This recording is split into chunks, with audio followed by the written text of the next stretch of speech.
పంటలలో చూసుకున్నట్లయితే పంటలన్నీ కూడా నీట మునిగి ఉన్నట్టుగా కనిపిస్తూ ఉన్నాయి.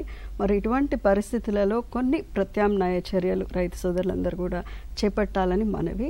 అవి ఏంటనంటే ఫస్ట్ ప్రధానంగా పంట చేలల్లో నుంచి మురుగు నీరు పోయే కాలువలు తీసివేసి నీరు అంతటిని కూడా మనం తీసివేయాలని కోరుతున్నాం. ఎందుకనంటే పంటలు నీళ్ళలో ఉన్నట్లయితే అనేక సమస్యలు ఏర్పడుతూ ఉంటాయి, కురచగా ఉంటాయి. మరి చాలా మనము బయట పొలాల్లో చూసినప్పుడు మొక్కలు ఎదుగుదల కోల్పోయి మరి ఎర్రబారడం, గిరసబారడం, మరి పత్రహరితం కూడా కోల్పోయిన స్థితి మనం గమనిస్తూ ఉన్నాం. మరి వివిధ పంటలలో వేరుకుళ్ళు కూడా మనం గమనిస్తూ ఉన్నాం.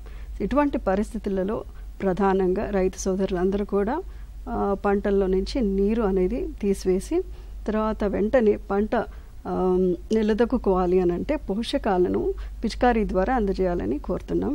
ప్రాముఖ్యంగా పాలిఫీడ్ అంటే 319 అయినా లేదంటే 13-048 మల్టీకే వంటి మందులను పోషకాలను 10 గ్రాములు లీటర్ నీటికి చొప్పున కలుపుకొని స్ప్రే చేయవలసిందిగా కోరుతా ఉన్నాం.